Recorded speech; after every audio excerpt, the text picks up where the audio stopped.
السلام علیکم ورحمۃ اللہ وبرکاتہ۔ قصص الانبیاء سیریز کا اگلا قصہ ہے حضرت موسیٰ علیہ السلام۔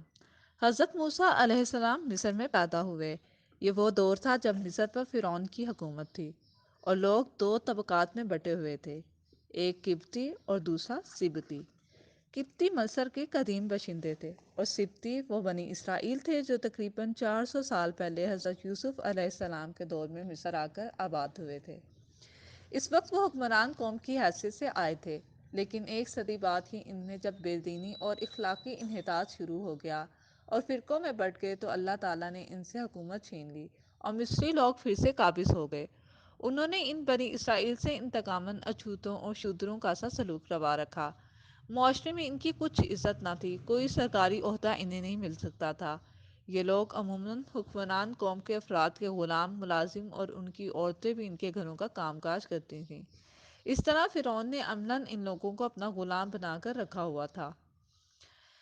ایک رات یوں ہوتا ہے کہ فرعون کو ایک خواب آتا ہے، اور جب وہ خواب کی تعبیر پوچھتا ہے تعبیر بتانے والوں سے، تو وہ کہتے ہیں کہ تمہارے دور حکومت میں ایک ایسا بچہ پیدا ہوگا جو تمہاری حکومت کا تخت الٹ کر رکھ دے گا اور تمہاری حکومت ختم ہو جائے گی۔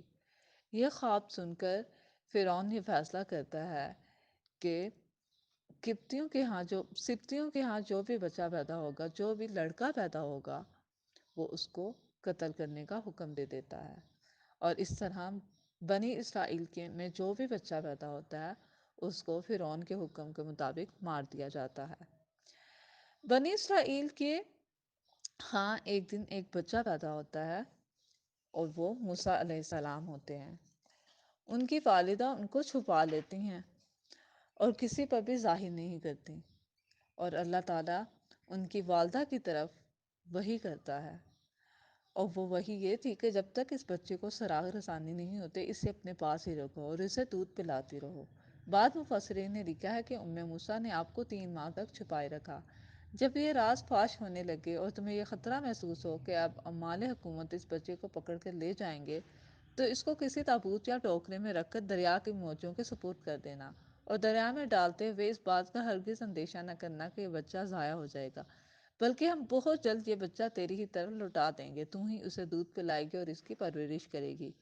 یہ وہ بچہ ہے جو بنی اسرائیل میں رسول بننے والا ہے۔ چنانچہ موسیٰ نے وحی کے مطابق اس بچے کو کسی تابوت یا ٹوکرے میں رکھ کر دریائے نیل کی موجوں کے سپرد کر دیا۔ یہ تابوت موجوں پر سفر کرتے کرتے جب اس مقام پر پہنچا جہاں فرعون کے محلات تھے، تو فرعون کے اہلکاروں نے اسے دیکھ لیا اور اسے پکڑ کر فرعون اور اس کی بیوی کے سامنے پیش کر دیا۔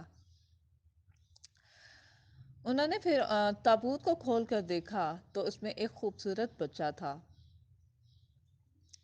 بچے کی صورت ایسی پیاری تھی اور پرکشش تھی کہ فرعون کی بیوی آسیہ، جس کے متعلق قرآن نے ایک مقام پر تصریح کی ہے کہ وہ فرعون کی ایسے ظالمانہ کاموں سے سخت بیزار تھی، اس نے جب یہ بچہ دیکھا تو فوراً اس کا دل محبت سے بھر آیا۔ مفسرین کہتے ہیں کہ اس کی ایک وجہ یہ بھی تھی کہ اس کے ہاں اولاد نہ تھی، چنانچہ وہ فوراً کہنے لگی یہ بچہ تو بہت پیارا ہے، جسے دیکھ کر ہی دل خوش ہو جاتا ہے اور ہماری آنکھوں کی ٹھنڈک ہے، لہٰذا ہم خود اس کی تربیت کریں گے اور اسے قتل نہ کریں۔ موسیٰ نے وحی کے مطابق سیدنا موسیٰ علیہ السلام کو دریا کی موجوں کے سپرد تو کر دیا تھا، مگر بعد میں سخت بے تاب ہو گئی۔ ماں کی ممتا چین نہ لینے دیتی تھی۔ کئی بار دل میں خیال آیا کہ لوگوں سے کہہ دیں کہ میں نے بچہ دریا میں ڈال دیا، کوئی مجھ پر مہربانی کرے اور اسے وہاں سے نکال کر مجھے واپس لا دے۔ اس صورت میں کئی طرح کے خطرات نظر آ رہے تھے۔ پھر وحی میں یہ وعدہ بھی کیا گیا تھا کہ عنقریب وہ بچہ تمہاری طرف لوٹا دیا جائے گا۔ اس خیال سے پھر دل کو کسی قدر قرار آ جاتا ہے۔ یہ اللہ ہی کی مہربانی کی تھی کہ اس نے موسیٰ کے دل کو قرار بخش دیا اور یہ راز فاش نہ ہوا، جبکہ اسے اب یہ یقین ہو گیا تھا کہ بس چند دن تک میرا بچہ مجھے واپس مل جائے گا، اگرچہ اس کی کوئی صورت اس کے ذہن میں نہیں آ رہی تھی۔ جب موسیٰ کو دریا بند کر چکی اور دل بے قرار ہونے لگا تو ایک احتیاطی تدبیر اس کے ذہن میں یہ آئی کہ شاید اس تدبیر کا کسی وقت فائدہ پہنچ جائے۔ اس نے موسیٰ علیہ السلام کی بہن سے کہا کہ اس دریا کے کنارے کنارے چلی جاؤ اور بچے کو دیکھتی رہو کہ کہاں جاتا ہے، لیکن یہ احتیاط ملحوظ خاطر رکھنا کہ اس طریقے سے چھپتی چھپاتی جانا کہ کسی کو یہ گمان نہ ہو سکے کہ یہ لڑکی اس ٹوکرے کی نگہداشت کر رہی ہے اور اس کی ٹو میں لگی ہوئی ہے۔ جب فرعون اور اس کی بیوی نے یہ طے کر لیا کہ وہ خود اس بچے کی پرورش کریں گے تو اس کے لیے دودھ پلانے والی انا کی تلاش ہونے لگی، مگر جو بھی انا یا دایا لائی جاتی تو سیدنا موسیٰ اس کا دودھ پینے کی طرف رغبت نہ کرتے۔ اور ادھر موسیٰ علیہ السلام کی بہن یہ سارا واقعہ دیکھ رہی تھی۔ اس نے کہا کہ میں ایک ایسے گھر کا پتہ بتاتی ہوں کہ جس کی جو بہت ہی نیک گھرانہ ہے، اور مجھے یقین ہے کہ اس گھرانے کی جو دایا ہے اس کا یہ بچہ دودھ پی لے گا۔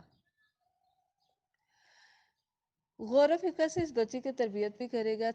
چنانچہ لڑکی کے مشورے کے مطابق ام موسیٰ کو طلب کیا گیا۔ جو ہی ام موسیٰ نے بچہ اپنی چھاتی سے لگایا تو بچے نے دودھ پینا شروع کر دیا۔ اس طرح آل فرعون کی ایک بڑی مشکل آسان ہو گئی۔ ام موسیٰ کو وہاں محل میں رہ کر بچے کی پرورش کے لیے کہا گیا تھا۔ اس نے یہ عذر پیش کر دیا کہ گھر کی دیکھ بھال بھی اس کے ذمہ ہے، لہٰذا یہ یہاں رہ کر یہ خدمت سر انجام نہیں دے سکتی۔ البتہ یہ کر سکتی ہوں کہ اس بچے کو اپنے ہمراہ لے جاؤں اور اس کی پرورش کروں۔ چنانچہ آل فرعون نے ام موسیٰ کا یہ عذر قبول کر لیا اور بچے کو اپنے گھر لے آئی۔ اس طرح سیدنا موسیٰ علیہ السلام صرف آغوش مادری میں ہی نہ پہنچے بلکہ اپنے گھر ہی واپس آ گئے۔ اس طرح اللہ تعالیٰ نے ام موسیٰ سے جو وعدہ کیا تھا وہ بھی پورا ہوا، اور شاہی خزانے سے جو ماں کو معاوضہ ملتا رہا وہ اللہ تعالیٰ کا زائد انعام تھا۔